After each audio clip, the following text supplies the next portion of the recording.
This week, Outer Loop Games' latest title Falcon Age took flight on PS4 and PS Vita, capturing the attention of developers with beautiful Falcon GIFs and a unique style of gameplay meant to bridge the gap for Vita and non-Vita players.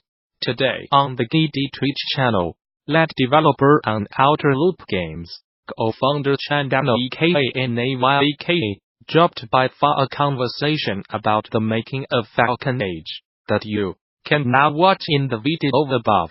Daganelli was kind enough to discuss his vision, an anti-colonial story and how classic design lessons from Disneyland can help developers trying to break new ground in VR. If you are looking for more interviews with game developers talking about their craft, be sure to follow the GD Twitch channel. Due to French labor laws, an estimated 400 employees at Blizzard's Versailles, France location could be left waiting for maths to see if they have lost their jobs or not.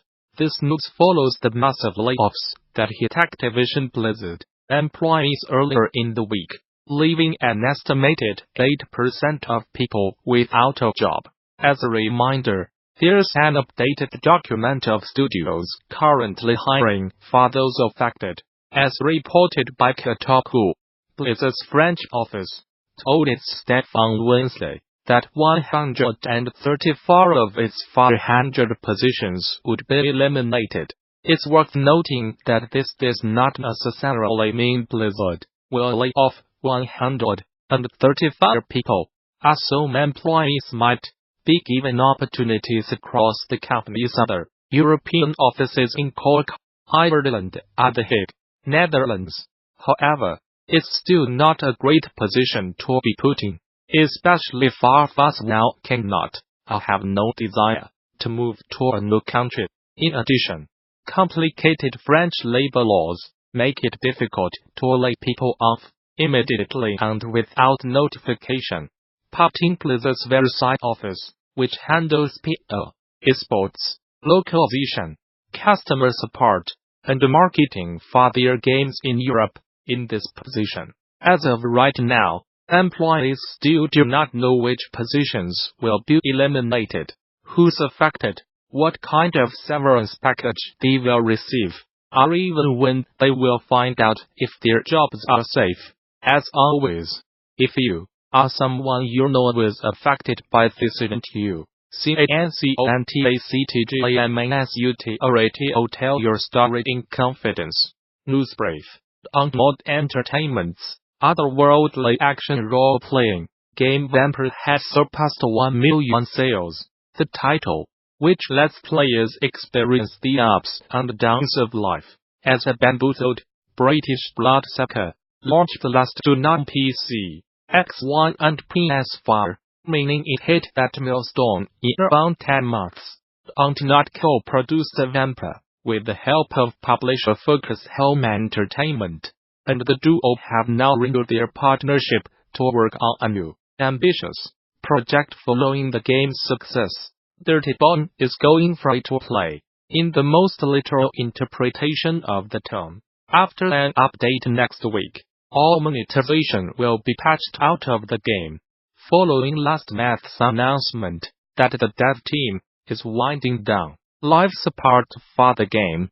It's both a nice gesture and a neat way for the developer to thank Dirty Bomb's players for supporting the game through the years. Even though the team will not be making any new content for the game from here on out, developer Splash Damage announced last year that it was planning to end development of new Dirty Bomb content due to diminishing returns, and offer refunds to players that had purchased Merc Pack DLC, since it was not going to be releasing any more characters in the future.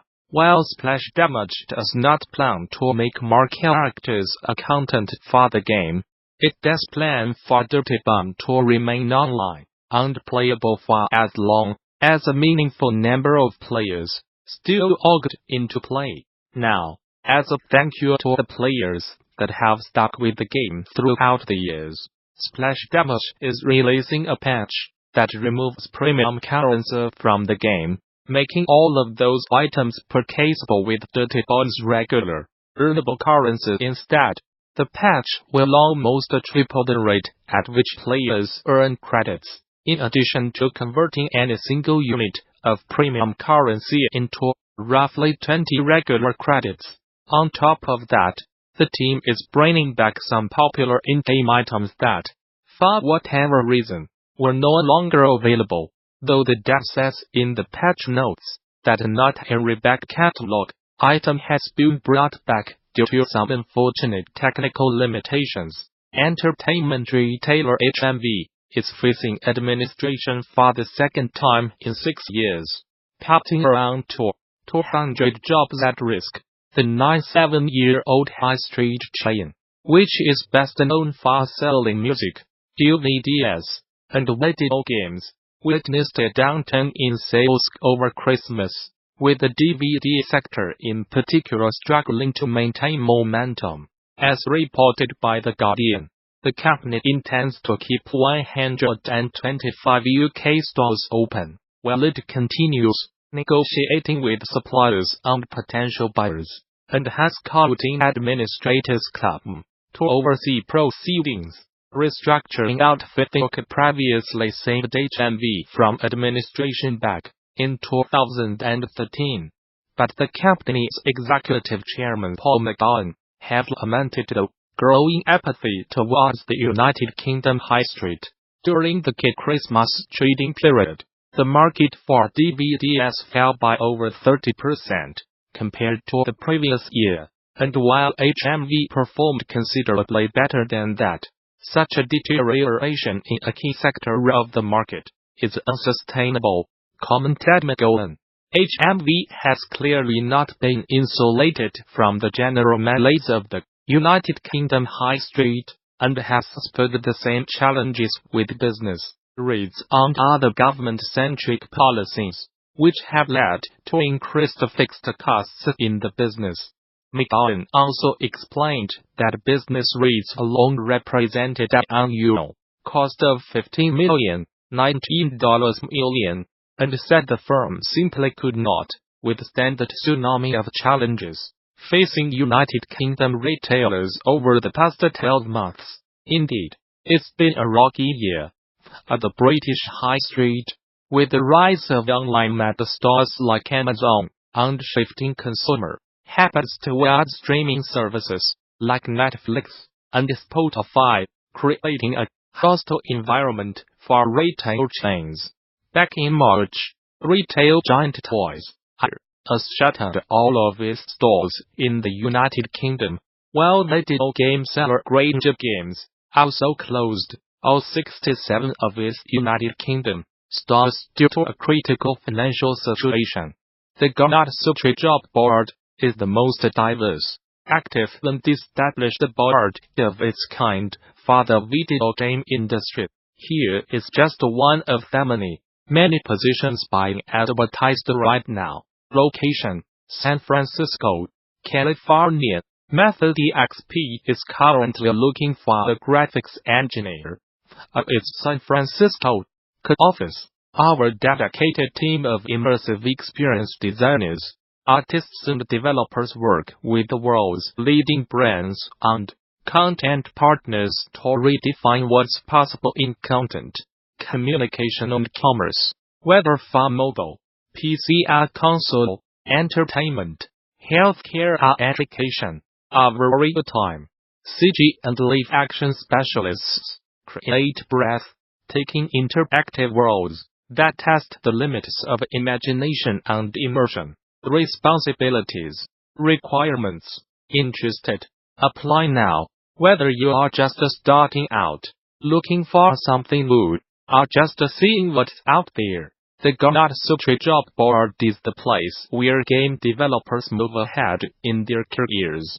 Gamasutra's job board is the most diverse, most active, and most established board of its kind in the video game industry, serving companies of all sizes, from indie to AAA.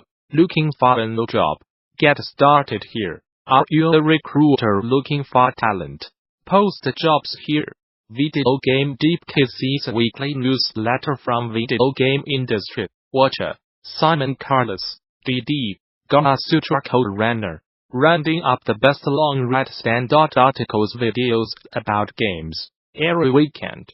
This week's roundup includes the smash success of India's Eco Discovering Tour, a fascinating new Lego coding toy, and what's up with the new Super Meat Boy game, as well as looks at Anthem's Troubled Dead Cycle, the great, behind No Man's Sky, Journey to the Savage Planet lots more.